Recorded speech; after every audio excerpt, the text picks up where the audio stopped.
Welcome to another edition of Let's Play WWF 2001, also known as Let's Play the WWF Invasion.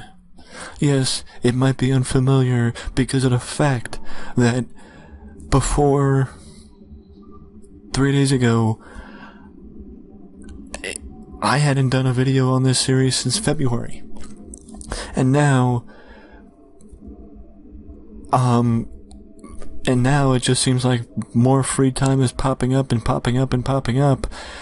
it's just, I found time, and, wow, this is a lame intro.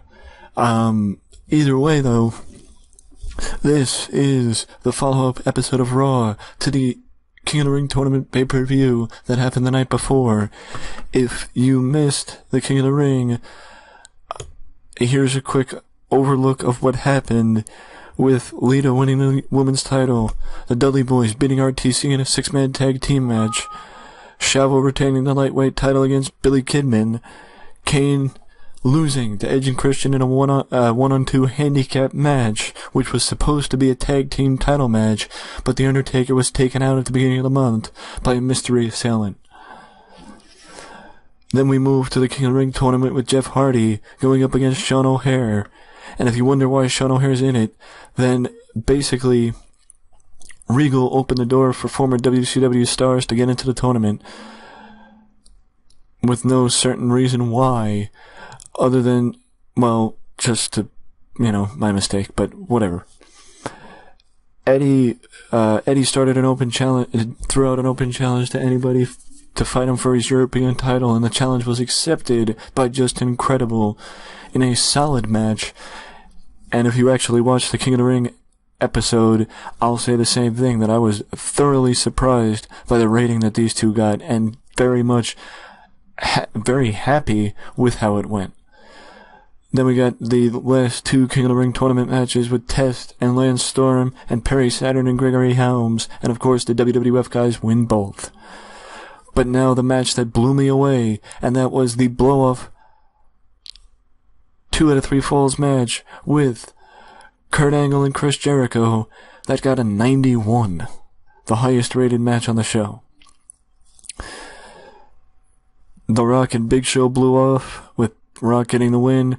Test became King of the Ring champion, winning the Triple Threat finals, the Triple Threat match to get crowned the King of the Ring. Yes, I know, you may say, Triple Threat? Well, simple. I miscounted when I was doing the tournament. I thought I had, I'm going to wager a guess and say I thought I had 16 people, but I had 15 people, and I didn't realize that I did until the very end, when I realized it was going to be a Triple Threat match in the finals. But either way, Test is King of the Ring tournament winner, and Austin retains his world title against Chris Benoit in the main event. And now, with that being said, let's jump into this week's episode of Monday Night Raw. And the show starts with Kurt Angle coming out and bragging about his victory over Chris Jericho, proving beyond a shadow of a doubt that he is the better of the two. But this brings out Steve Austin, who runs down Kurt Angle and says, who cares? But, basically I'd give both of them bullet points to go through the story, to go through this segment.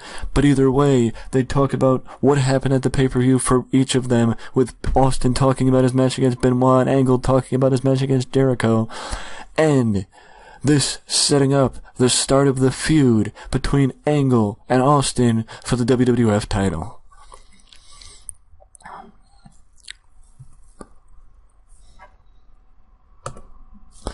Speaking of an Eddie Guerrero Open Challenge match, Eddie comes to the ring first, following the commercial break, and issues an Open Challenge once again for the European title. And this was accepted by one half of the APA in Bradshaw.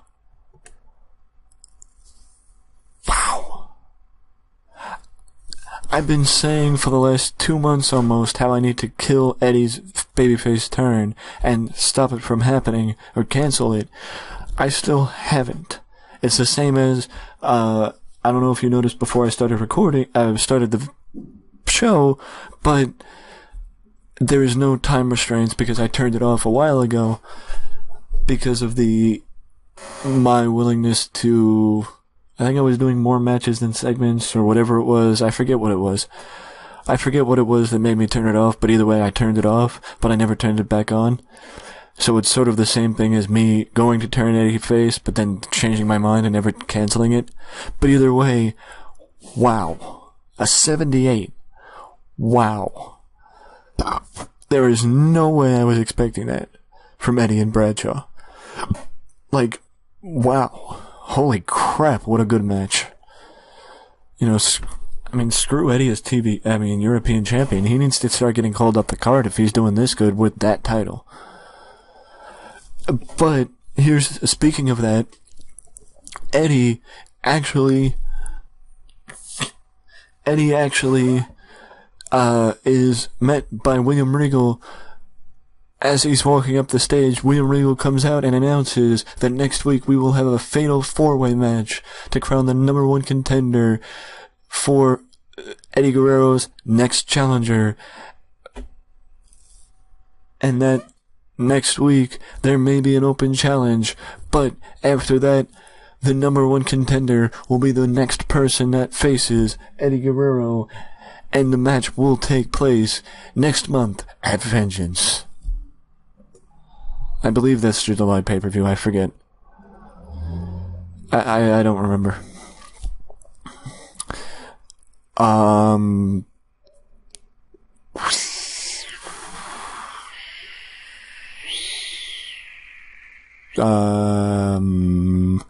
Let's just jump past that. Lance Storm was supposed to win, let's put it that way. But I didn't think that with the differentiation between Blackman and Lance Storm being somewhat big, with Lance being a lower mid-carder and Steve being an opener, I thought there was no possibility that there would be any indication that Steve Blackman would win, because if he did, I wouldn't have given Storm the promo, or I would have done the smart thing and just picked Storm to win. I learned my lesson. Speaking of learning lessons, though, Jacqueline goes up against Molly Holly as I try and set up a new challenger for Lita following her victory against Chyna. Yes, Chyna does get another title shot, but there's no reason why Chyna needs to get a title shot at the next pay-per-view. I'm just trying to set up who could challenge challenge Lita next, and trying to make way for some credible opponents. This is highlights of King of the Ring. If you don't know I do that by now, then you've probably never actually seen any of my videos or post pay-per-view videos. But now we move to The Rock. The Rock. Right after the highlight package of the pay-per-view, Jim Ross has told in his headset that somebody was knocked out backstage, that another victim may have been claimed by the mystery assailant that attacked Triple H and The Undertaker. We go backstage and we find out that we find The Rock bloody and battered, and it is clear that the mystery assailant has gotten another victim, and that victim is The Rock. But the difference is, there's no note like there was with Triple H and The Undertaker as to try and lay claim to who could it have been, or whatever was said on the note, assuming that who it was who did it gave some indication on the note that they left behind. And speaking of leaving things behind, I thought it was going to be a good segue, but whatever. What I meant to say was, speaking of last night, Gregory Helms made his WWF debut on pay-per-view against, I believe, Perry Saturn, but now he makes his official debut tonight against Gregory Helms in a solid light heavyweight cruiserweight, lightweight match, whatever you want to call it, but also starts his feud with lightweight champion Chavo Guerrero, as he officially introduces himself to the WWF audience as the Cruiserweight Champion and denounces Chavo for turning his back on the WCW and looking to his uncle for an opportunity instead of having to earn his way here like he did. And he points to himself. Now we move to some tag team action with the Hardys against Rikishi and Haku. And the Hardy Boys are back in the tag team division and get a solid win against Rikishi and Haku.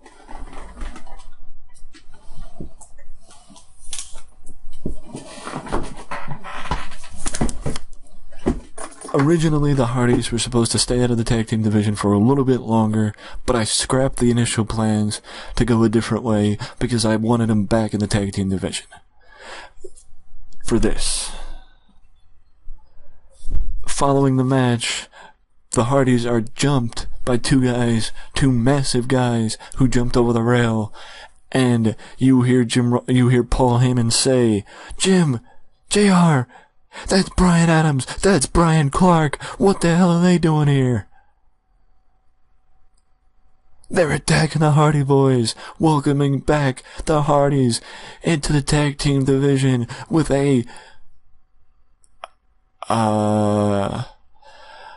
with their finish. I'm sorry, I forgot what Chronic's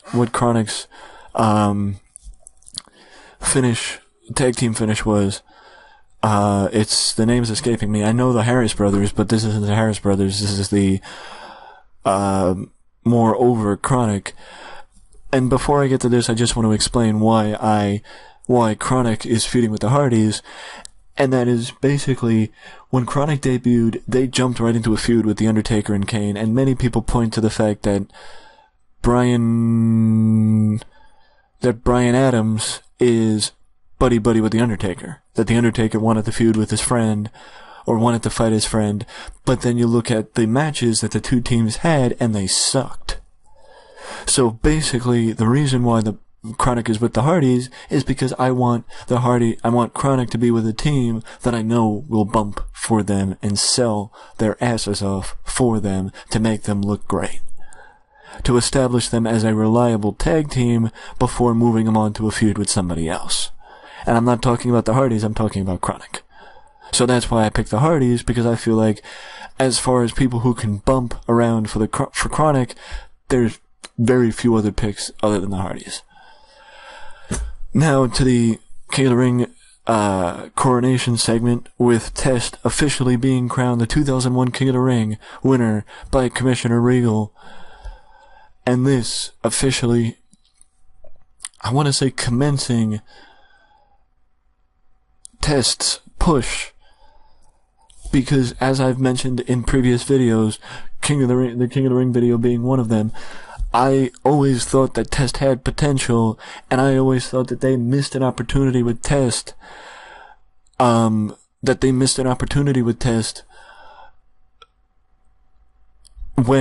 Triple H made his ascension up the card, and basically revealed that he kidnapped Stephanie and married her and this and that. Test never got any comeuppance. Test never got his revenge. Test could have been a top flight babyface, I think. And even though there was thoughts, in my opinion, turning him, he was never really a babyface in his time in wrestling. And even when he was, he's just easily hated. So that's why he's just gonna stay a heel. Then we move to the Dudley Boys, Right to Censor, talking about their match last night with the Dudleys, and saying that that match proves nothing, and that they are still far superior to the Dudley Boys.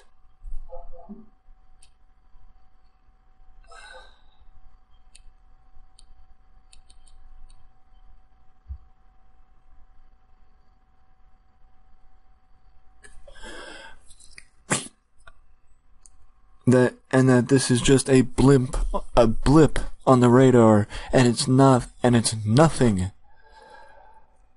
that they're worried about. Because the next time they get in the ring with Bubba Ray and Devon and that little pipsqueak Spike, it's going to be a far different result. And then we move to the random filler match with Al Snow against Justin Incredible, and Justin Incredible actually gets the victory, and I say actually gets the win because I honestly don't know the last time I actually had Justin Incredible get a win on either Raw or SmackDown. I could probably tell you when he got a win on Heat, but to quote Sam, who cares about the B show? Anything happens on the B show. Anything can happen on the B show. It's the A show that matters, and that's why this is a big win for the Incredible One. Then we move back to the broadcast position where the announcers are told that The Undertaker will be here next week on Raw, returning from his month-long injury sustained by the mystery attackers, or attacker. I mean, it could be an attacker or it could be attackers that took him out at the beginning of June. I'm sorry. At the beginning of June. But now the question is, will The Undertaker return next week and point the finger at who attacked him, or will his mind be on the attacker and will his body be on will his mind be split on the tag team titles, going with his brother Kane and trying to figure out who took him out a month ago and started the mystery attacking. And if that person who attacked him was the same person who attacked Triple H and the same person who attacked The Rock earlier tonight. Okay.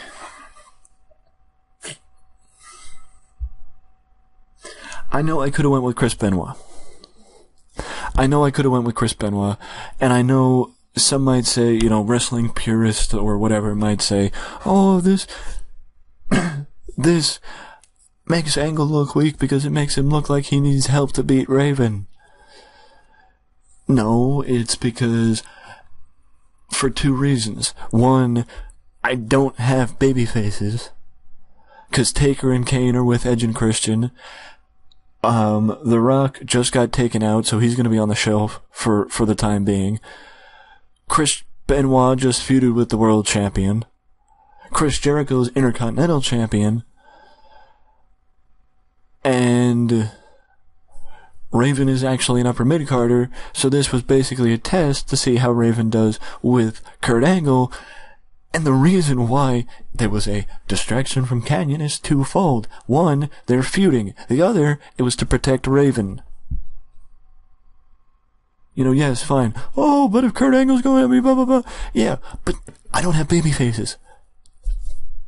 It's that simple. I don't have guys to where I can just feed him to a guy and have him drop down a little bit in credibility. Yes, Raven's a 75 in-ring performance. He is nowhere near Kurt Angle and nowhere near main event status. But it's also possible that the reason why the match took a hit is because of the finish, and the match took a hit because of the time. Because I wasn't expecting a 74. Yeah, that's not surprising. After a solid show at the King of the Ring, a little underwhelming episode, a sort of underwhelming episode of Raw, hits home for me with, showing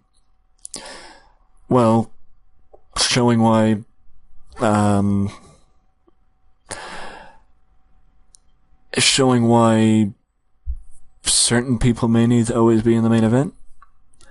I'm not saying Kurt Angle isn't capable of main eventing, it's just that Kurt Angle may not be capable of main eventing with just about anybody.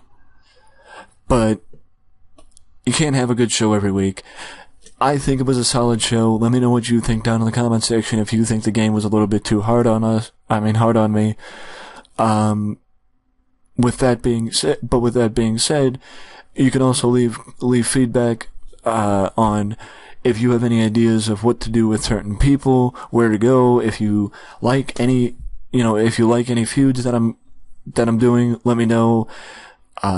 Feedback is always welcomed and appreciated, but if you don't want to leave a comment, you can always leave a like and subscribe to the channel for more content just like this that you can only find right here at Wrestling Express. And before you go, do not forget to ding-dong that notification bell to always know when a new video is up on the channel. Till next time. Later.